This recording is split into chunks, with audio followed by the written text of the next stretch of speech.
Hey, what's up? It's your boy, 24/7 here with 24/7 Fusion Media. I've seen this article and I'm glad that someone's finally addressing the whole multiverse and the way it's going to be laid out in DC. When it comes to the comic books, I love the multiverse. I absolutely love it. The way DC created their multiverse way back from, the 60s, 70s, and, especially going into the 80s.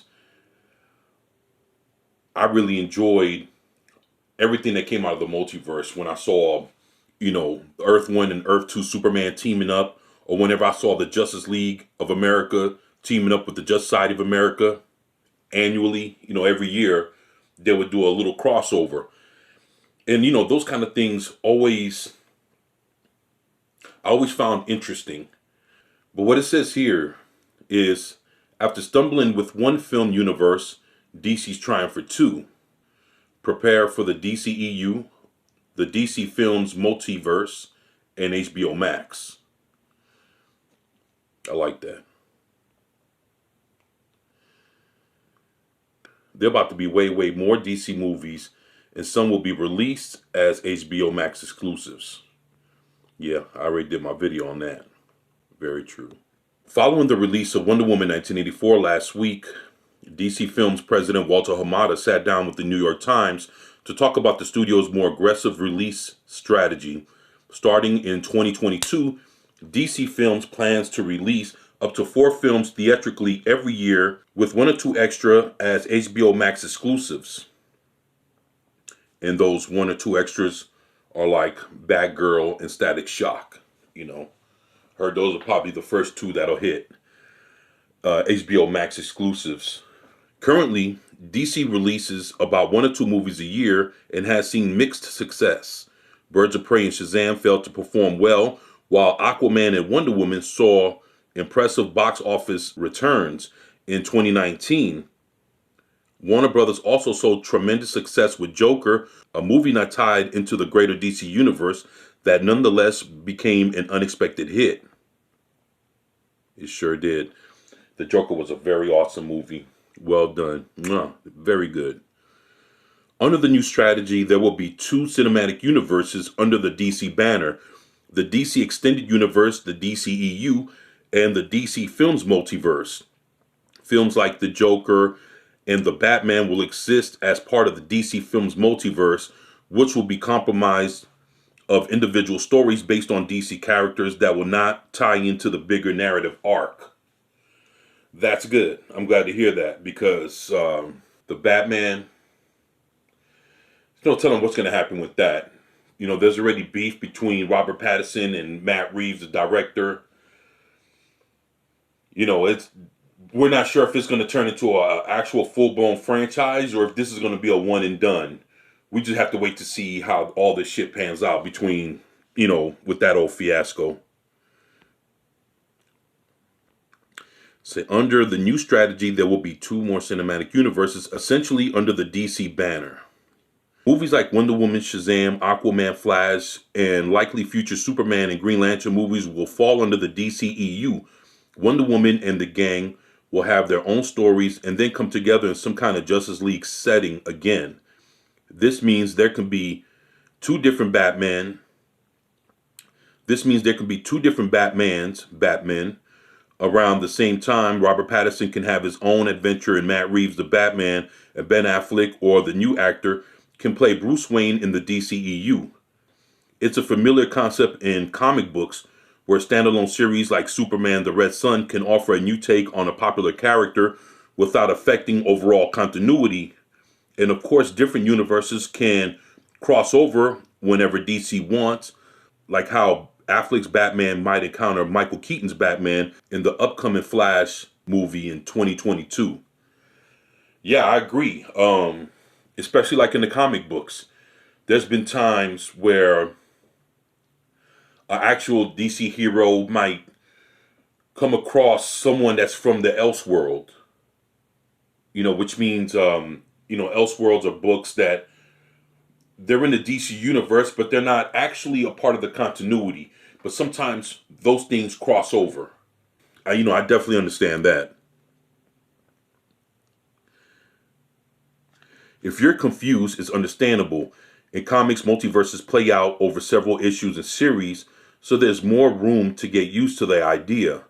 They also tend to work better on TV because the medium always allows longer form storytelling that can navigate the interest.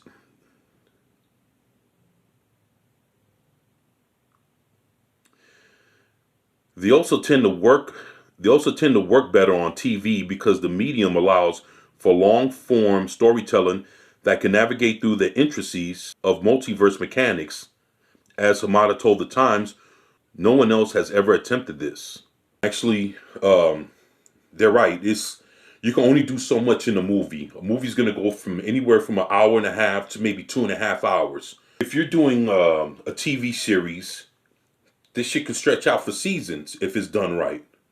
And whatever stories you want to tell within someone going through the multiverse, you can actually better understand it because there's more time to tell the story. Basically, me personally, some of the shit that I've seen multiverse, when it comes to, let's say, the CW, they don't know how to do their shit right. I'm just going to be honest with you. So if they're referring to, let's say, Christ on Infinite Earths that we saw, that shit wasn't right. WB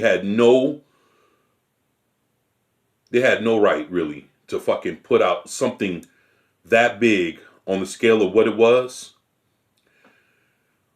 with just what, a handful of shows. When the actual Crisis on Infinite Earths involved hundreds, and we're not talking like one or two. We're talking hundreds, like the whole DC universe, and every character, whether big or small, every villain, everybody was involved from every facet of the multiverse. All 52 planets and everything involved was involved in Crisis on Infinite Earths. So if you can't fucking tell a story on the grand scale to really soak up the magnitude of how big that shit is, I'm telling you, WB couldn't touch that shit at all. And they attempted to, and it looked lousy. It looked bad. So hopefully whatever the fuck they're talking about in this article, I hope they're not referring to what we've seen, because that shit wasn't good at all and it wasn't properly executed. But audiences are sophisticated enough to understand it, Hamada said. If we make good movies, they will go with it. And what he's saying is the audience is smart enough to understand how the multiverse works. And if you just sit there, check it out, give it some time, understand that there's parallel universes, and on every parallel universe, there's a Batman. That's why Robert Pattinson's Batman can exist with Michael Keaton's Batman, along with Ben Affleck's Batman. Those three Batmen could be running around in the DC universe all at the same time, all being parts of different projects. That's the way it is in the comic books. There's more than one Bruce Wayne. There's more than one Clark Kent. That's how it is. There's more than one Diana.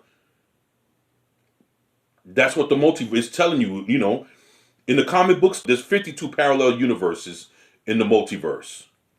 And in each parallel universe, there's a version of Batman, there's a version of Superman, there's a version of Wonder Woman, so on and so forth.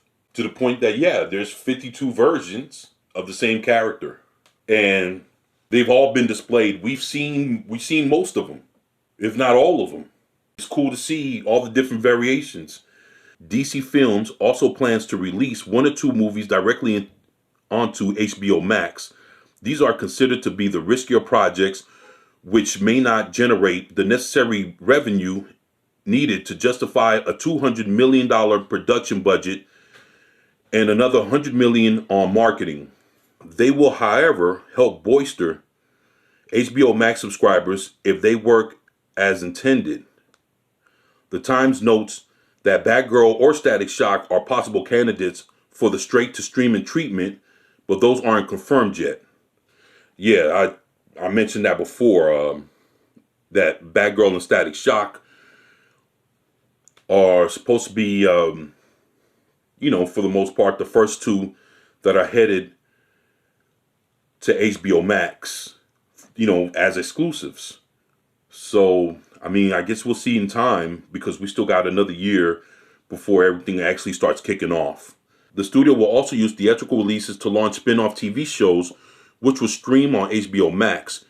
Gotham City Police Department will stem from the Batman, while Peacemaker is a John Cena-led spin-off based on the character of the same name in James Gunn's Suicide Squad. Now that's the one I'm looking forward to. Fucking Peacemaker, done by James Gunn, having his own TV show. If you guys don't understand, this thing is going to be huge. And when you see what the Peacemaker is capable of doing in the Suicide Squad, you're going to be so fucking stoked to see him in his own TV show. With every movie that we're looking at now, we are thinking, what's the potential Max spinoff? Hamada told the Times. What's the potential Max spinoff? Is a fun sentence to read about a film studio development plans for the next decade, and Hamada isn't the only studio executive with that line of thinking. Studio heads Kevin Feige and Kathleen Kennedy are employing the strategy with their respective studios, Marvel and Lucasfilm over on Disney Plus. Yeah, well, yeah, Kevin Feige, I could see, what they're talking about. Kathleen Kennedy, man, I'm sorry, but she's fucking trash. So all that, all that old spin-off shit when it comes to her, man, it's whatever, man. We just want to see good fucking Star Wars. We don't care what's coming from, from her ass. Because from what we know, she's coming with that Star Wars Acolytes, and no one's looking forward to watching that shit. I can tell you that now. No woke Star Wars for me. It's an Ouroboros strategy, a never-ending cycle of content based on popular characters and IP company executives think can drive people to the theaters, then streaming services, and back again to theaters. Think of Marvel strategy. Strange as a character ties into WandaVision, with ties back to Doctor Strange in the Multiverse of Madness. The same for Yelena and Black Widow, theatrical release appearing in Hawkeye, Disney Plus show. Okay, I see where they're getting at with that. There are a lot of questions about how this would work. What about Greg Berlanti's Arrowverse, for example, and all those other DC shows on the CW? Will they just continue existing in their own space, the same way DC Universe's original series, The Titans, Doom Patrol, Harley Quinn, do on HBO Max? What if DC Films decide that it wants to make a Batgirl spinoff? Do two Batgirl TV shows just coexist alongside each other? Remember when Jeff Loeb created an entire Marvel Universe on Netflix, Hulu, and ABC? And then Marvel Studios effectively scrapped all of it. Yeah, I remember when that shit happened. That blew a lot of people's, minds. How, how they just scrapped Daredevil and Luke Cage, Jessica Jones, Iron Fist. Looking at the the Agents of S.H.I.E.L.D. on the other channel. I mean, yeah, it's. I don't know, for Marvel, it just seems like that Marvel TV's been, kind of a shit show, in some ways, kind of like the CW. All we know for certain is there are going to be way more DC films and TV shows than what we currently have, including Marvel's ramped up production on Disney Plus series alongside its film slate, and fans will be facing a sea of superhero titles practically every month. Yeah, that's definitely what we'll get. Me, I'm interested in seeing what everything's going to entail when it comes to the multiverse. I love it. I'm excited to, I'm excited that they're actually having the idea of bringing it to films and to TV so that everybody can win. Everybody can have all their favorite characters, and nobody doesn't have to settle for just one. So if you like Michael Keaton's Batman better than the rest of them, then guess what? Then you can have Michael Keaton. If you prefer Ben Affleck Batman, then hell, we can have Ben Affleck, and that's the Batman that I prefer. I'm going to be happy getting what I want. Hopefully everybody is happy you getting what they want. But y'all let me know what y'all think about this in the comment section below. Please share, like, and subscribe if you haven't already. It's your boy, 24/7 with 24/7 Fusion Media, and I'm out. Peace.